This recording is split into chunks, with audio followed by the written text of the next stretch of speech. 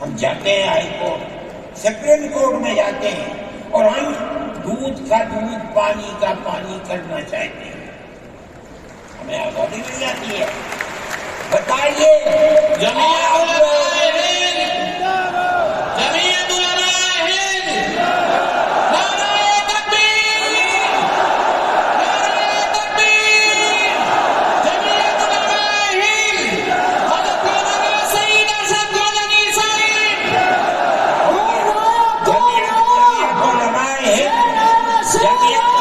ہند اسی طرح سے کام کر رہی ہے۔ ابھی آپ کے یہاں ہلدوانی کے اندر ہوا، مسجد کو توڑ دیا، شہید کر دیا، گولی چلا کر 6 آدمیوں کو قتل کر دیا، اس کے ساتھ ساتھ 101 آدمیوں کو گرفتار کر لیا اور ایسی دفعات ان کے اوپر لگا دی کہ 1.5 سال سے پہلے ان کی ضمانت نہیں ہو سکتی۔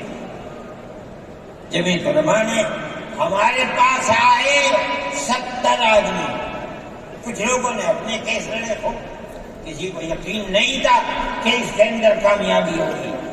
اللہ کی مدد سے ہم نے اپنے وکیل کو بلایا بمبئی سے، اور اس کے بعد جو بہتر سے بہتر سپریم کورٹ کا وکیل تھا اس کو بلایا اور ہم نے کہا کہ کیس لڑیے۔ 5 پیشیاں ہوئی اور وہ وہی رہتا تھا ہائی کورٹ، نینی تال میں شاید ہائی کورٹ ہے، وہاں جاتا تھا، وہ اپنا محنتانہ پورا لیتا تھا۔ 2 پیشیاں ہوئی آن لائن اور 3 پیشیوں میں وہ گیا وہاں، اور وہ ایک مہیلا تھی وکیل، مگر بہت بہترین وکیل تھی۔ انہوں نے اپنے کیس کو رکھا اور ہندوستان میں میں نہیں جانتا ہوں جمعیت علماء اتنے کیسوں کو اتنے سال سے لڑ رہی ہے، بیک وقت 50 آدمیوں کی ضمانت ہوئی ہے، جن میں 6 عورتیں بھی تھیں، کہ پہلی مرتبہ ہوا۔ ہم یہ سمجھتے ہیں کہ ہماری بہت بڑی کامیابی ہے، اللہ کا انعام ہے، اس کا فضل ہے، ہم لڑ رہے ہیں اسی طریقے سے۔ مدارس اسلامیہ، میرے بھائی، مدارس اسلامیہ اس ملک کی مذہبی اعتبار سے جان ہے۔ جمعیت علماء ہمیشہ سے یہ بات کہتی تھی کہ مدارس ام المدارس دارالعلوم دیوبند ہے۔ حضرت نانوتوی رحمۃ اللہ علیہ نے جو دستور بنایا، وہ دستور یہ تھا کہ کسی گورنمنٹ سے کوئی مدد نہیں دی جائے گی۔ المؤمن ينظر بنور اللہ، یہ ان کے دل کے اندر ایک بات آئی۔ میں کہتا ہوں کہ اگر یہ بات نہ ہوتی اور حکومتوں سے پیسے لے کر مدارس چلتے، آج مدارس کی جان نکل چکی ہے۔ آزاد ہے مدارس، کسی گورنمنٹ کا ایک پیسہ ہمارے پاس نہیں ہے۔ مسلمان رکشا چلانے والا، مزدوری کرنے والا، دولت مند، کاروبار کرنے والا، ہر مدرسہ ایک ہاتھ سے دیتا ہے، دوسرے ہاتھ کو پتہ نہیں چلتا۔ اللہ کا فضل ہے۔ اسی طرح مدارس دین کی خدمت کر رہے ہیں۔ ہم یہ سمجھتے ہیں کہ دین کی بقا ہندوستان کے اندر، اس کے اندر بنیادی کردار مدارس اسلامیہ کا ہے۔ لوگ کہتے ہیں تبلیغ کا ہے، میں کہتا ہوں ہاں تبلیغ کا بھی ہے، اصل کردار مدارس اسلامیہ کا ہے۔ ارے بھائی، مولانا الیاس صاحب رحمۃ اللہ علیہ نے تبلیغ کی بنیاد رکھی، کہاں کے تھے؟ مدرسوں سے پڑھ کر نہیں گئے تھے۔ مولانا یوسف صاحب نے کام کیا اپنے باپ کے طریقے پر، کہاں سے نکلے؟ مدرسے سے پڑھ کر نکلے تھے۔ مولانا چلے گئے، مولانا انعام صاحب، پھر اس کے بعد مولانا الہام صاحب۔ آج دیکھ لیجئے جو بچے کام کر رہے ہیں وہ سب مدرسوں سے پڑھ کر کے، ان کی اولاد بھی مدرسوں کے اندر پڑھ۔ اصل کردار دنیا کے اندر ہندوستان میں نہیں، چاہے جہاں دنیا میں چلے جاؤ، اصل کردار مدارس اسلامیہ کا ہے۔ اگر کسی روئے زمین میں آج کہیں کوئی مسلمان اللہ کہتا ہے، میں سمجھتا ہوں دیکھ لو کہیں نہ کہیں کسی مدرسے سے جڑا ہوا ہوگا۔ نعرہ تکبیر! مدارس اسلامیہ ہندوستان زندہ باد! آئین کا محافظ کون ہے؟ ارشد مدنی! ارشد مدنی! آئین کا محافظ کون ہے؟ ارشد مدنی! ارشد مدنی! مدارس اسلامیہ کا یہ کردار ہے۔ اسلام کو پھلتا پھولتا دیکھیں، یہ اسے برداشت نہیں ہوتا، مگر یاد رکھیں کہ اللہ کا یہ چراغ نہیں بجھے گا، اسے بجھانے والے بجھ جائیں گے۔ نعرہ تکبیر! آج سے نہیں 1400 سال سے اسلام کی یہی تصویر ہے کہ یطفئون نور اللہ بافواہہم ویأبی اللہ الا ان یتم نورہ۔ اللہ کے چراغ کو بھوک سے بجھانا چاہتے ہیں، اللہ انکار کرتا ہے نہیں، یہ چراغ مکمل ہو کر کے رہے گا۔ میرے بھائی، صرف پرست ذہنیت جو کرنا چاہتی ہے، اللہ چاہے گا تو یہ نہیں ہوگا۔ مسلمان اسی ماحول کے اندر زندہ ہے، زندہ رہے گا، اور اسی طرح اس ملک کے اندر اسلام کا، اس ملک کے اندر بھی اسلام کا چراغ چلتا رہے گا۔ میرے بھائی، میں یہ باتیں اس لیے کہہ رہا ہوں کہ آپ کے اندر حوصلہ ہونا چاہیے، لیکن امن و امان کو مت جانے دیجیے۔ مسلمان مر جائیں ٹھیک ہے، مگر امن و امان ختم نہیں ہونا چاہیے۔ میں نے ٹھیک ہے اسلام کو نہیں مانتا آدمی، اللہ کو نہیں مانتا، اللہ کو برا بھلا کہتا ہے۔ ہمارے آقا ہمارے سر اور آنکھوں پر ان کے جوتے ہیں، ہم ان کو اللہ کے بعد دوسری شخصیت سمجھتے ہیں۔ جو نہیں مانتا وہ ان کو برا بھلا کہتا ہے، کہے، لیکن نقض امن کے لیے کہے، ہم یہ سمجھتے ہیں کہ ہندوستان کے قانون کے خلاف ہے۔ یہ فرقہ پرستی ہے کہ اس کو تو نظر بند کر لیا جائے، کسی جگہ چھپا دیا جائے، اور وہ جو احتجاج کریں ان سے جیلوں کو بھر دیا جائے۔ ہم سمجھتے ہیں کہ یہ خود ایسا کرنے والوں کی فرقہ پرستی ہے، ہم اس کو قبول نہیں کرتے۔ اس لیے میرے بھائی، آنے والے دنوں کے اندر یہ بات طے ہوگی کہ اس سلسلے کے اندر کیا کیا جائے۔ ہم اس کو نقض امن سمجھتے ہیں۔ آپ ایسا کرنے والوں پر نقض امن کی بنیاد نہ بنائیں، اور وہ جو گھروں سے باہر نکلے ان پر نقض امن کی بنیاد۔ آج بنگلور کے اندر جو یہ واقعہ 3 سال پہلے ہوا تھا، جو کرنے والا تھا وہ آزاد پھر رہا ہے، اور میں سمجھتا ہوں کہ 63 یا 64 لوگ 3 سال سے جیلوں کے اندر پڑے ہوئے، صرف اس لیے کہ جو نقض امن کرنے والا ہے اسے تو آپ نے آزاد چھوڑ دیا، اور جو احتجاج کرنے والے تھے ان سے آپ کو جیل میں بھر دیا۔ ہم اس چیز کو اس ملک کے امن کے خلاف سمجھتے ہیں۔ میرے بھائی، بلڈوزر چلانا یہ بھی ایک چیز تھی۔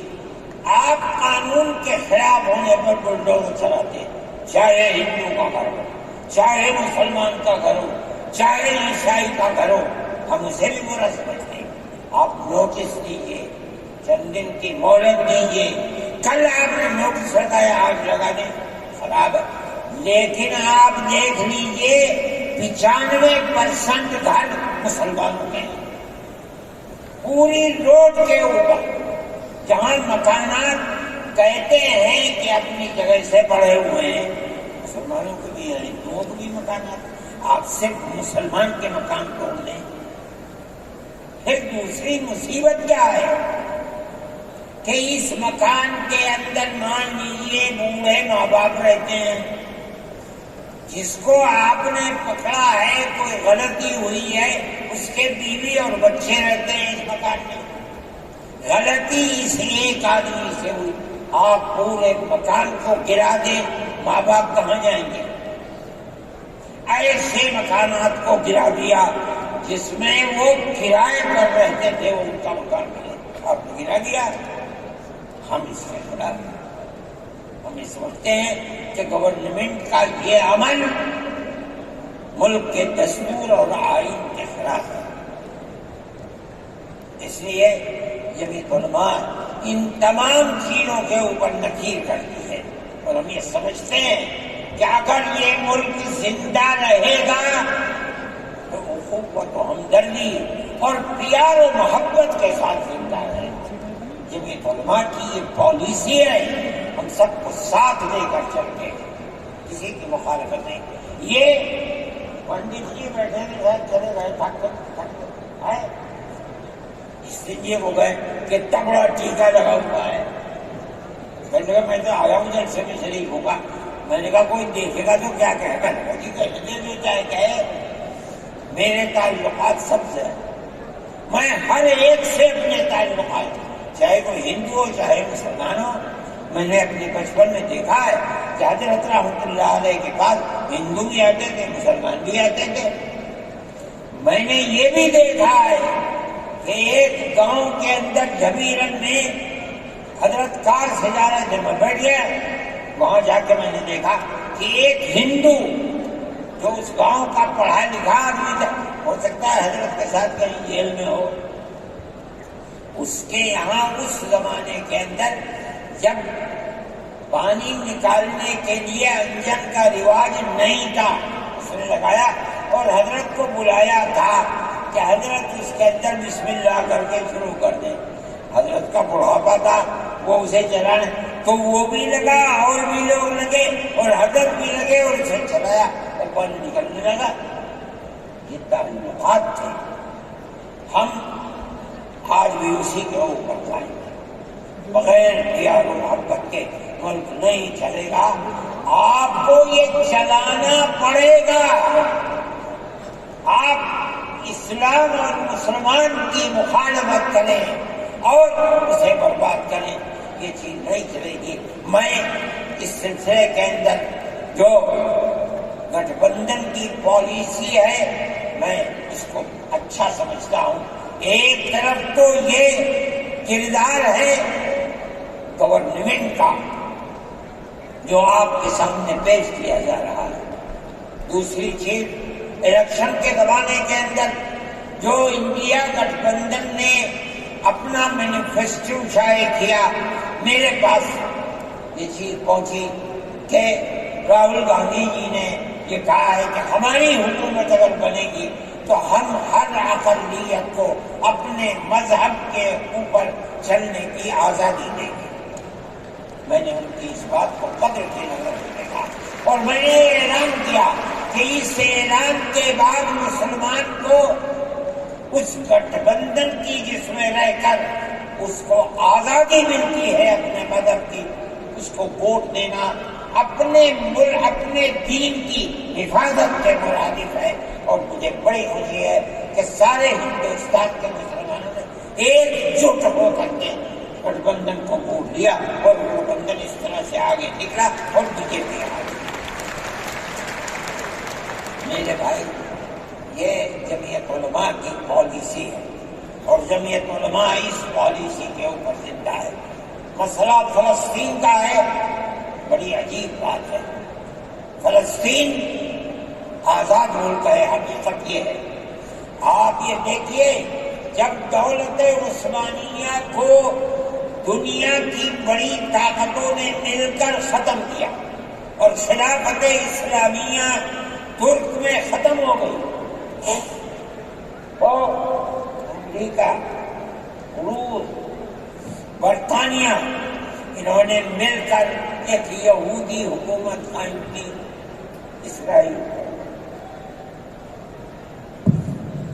اس کی ایک حدود اربع تھی،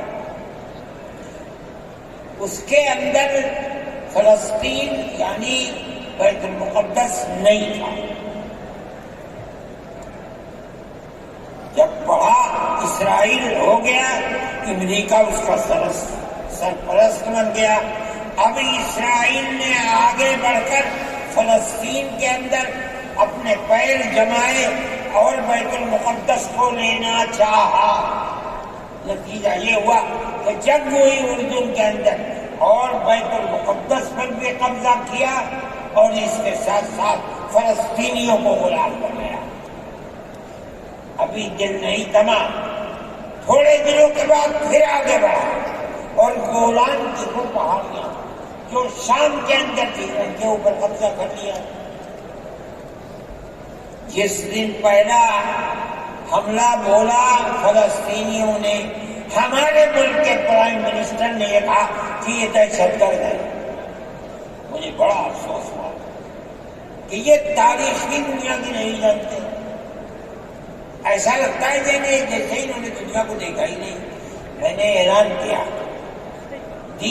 میں نے یہ کہا کہ جو یہ کہتے ہیں کہ یہ دہشت گرد ہیں، اگر یہ دہشت گرد ہیں اور غلامی کی زنجیروں کو توڑنا یہ دہشت گردی ہے، گاندھی جی بھی دہشت کرتے ہیں، نہرو بھی دہشت کرتے ہیں، ہمارے اکابر بھی دہشت کرتے ہیں۔ یہ ایسی بات ہے جس کی کوئی تعبیر نہیں ہو سکتی۔ اللہ کا فضل ہے، اس کے بعد سے آج تک کبھی یہ نہیں کہا گیا کہ دہشت گرد ہے۔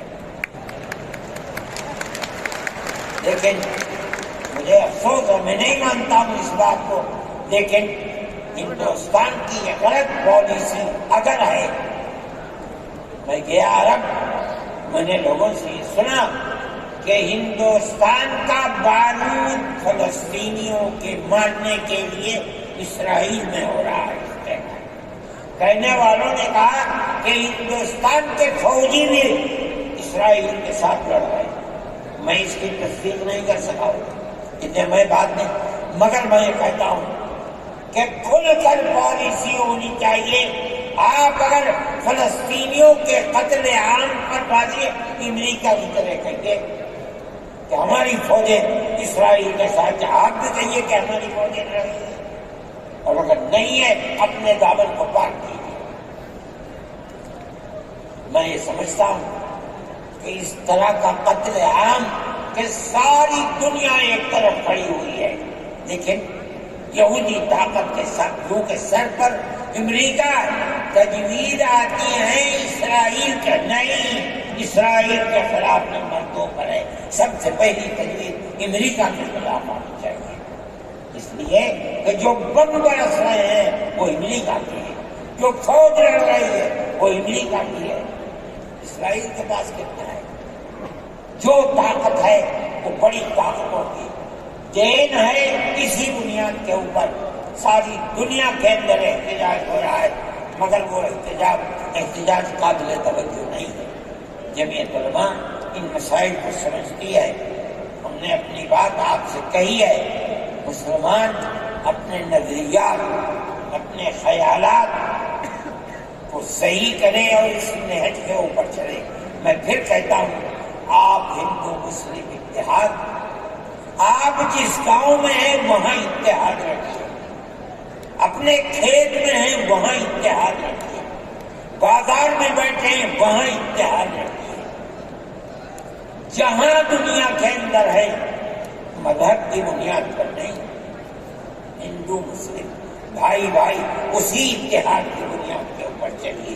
اگر آپ چلیں گے تو آپ اپنے ملک کے وفادار ہیں اور آپ صحیح راستے پر چلنے والے ہیں، اور اگر آپ وہ پالیسی خدا نخواستہ جو فرقہ پرست نظریے کی پالیسی ہے، اگر آپ اسے اپنائیں گے، ملک تباہ ہو جائے گا، برباد ہو جائے گا۔